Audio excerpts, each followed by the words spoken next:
पुंडलिक वरदे हरि विठल श्री ज्ञानदेव तुकाराम।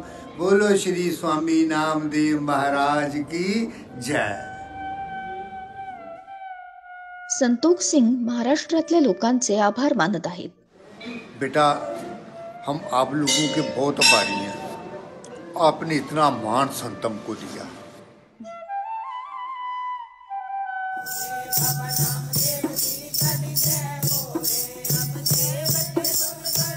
संत नामदेवांचा हा नामघोष होतोय पंजाबमधल्या अमृतसर जवळच्या घुमान या छोट्याशा गावात। शेकडो वर्षांपासून या गावाची नाळ महाराष्ट्रासोबत जोडली गेली आहे। ती जोडणारा दुवा आहे संत नामदेव।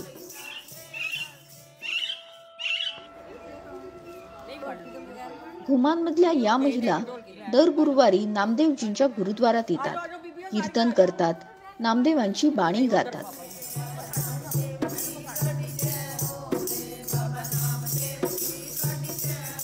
इथल्या जनमानसात संत नामदेवांचं रूप महाराष्ट्रातल्या प्रतिमेपेक्षा वेगळं आहे।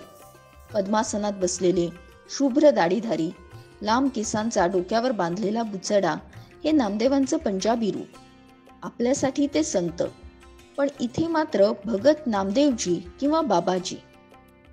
यहाँ सबसे ज़्यादा समा भक्तों में भी उन्होंने लगभग 20-22 साल जहाँ उन्होंने सबसे ज़्यादा समा उनका निकला है। वो महाराष्ट्र के संत, पर सबसे ज़्यादा समा पंजाब की धरती यहाँ घुमान डिस्ट्रिक्ट गुरदासपुर में निकली है। इसीलिए जो है ना, वो बाबा जी की मानता जो है वो सिख धर्म में भी उनकी सबसे ज़्यादा है।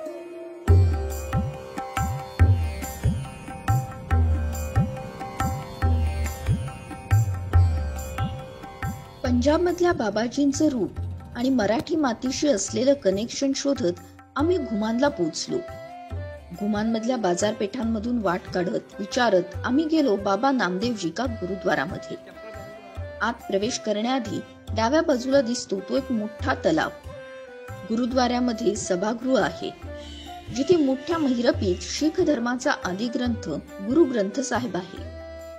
सभागृहात एका बाजूला शीख धर्मातल्या 10 गुरूंचे फोटो, तर दुसऱ्या बाजूला नामदेवांसह 15 संतांचे फोटो आहेत।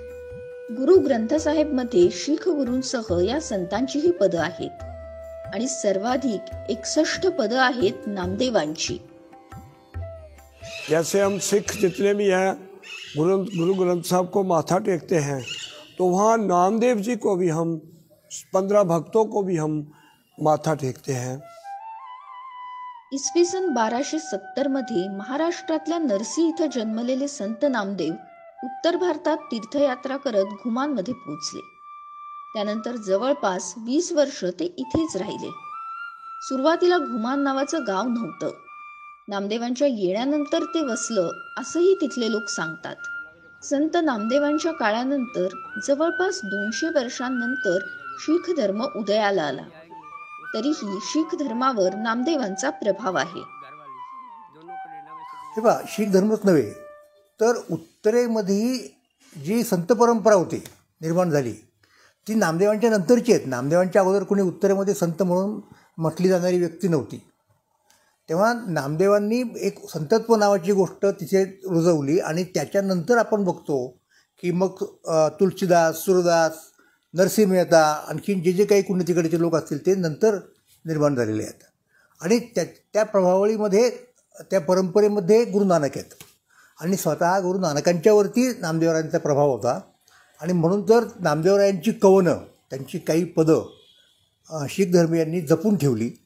ते जपण्याची प्रक्रिया नानकदेवांच्या आधीपासून सुरू झाली होती। नानकदेवांनी ती पुढे आणखीन संक्रमित केली आणि नंतरच्या लोकांनी आपण बघतो की शेवटचे गुरु 10वे गुरु गोविंद सिंग यांनी महाराष्ट्राच्या नांदेडमध्ये येऊन आकार दिला, एक शेवटचा फॉर्म दिला ग्रंथसाहेबाला।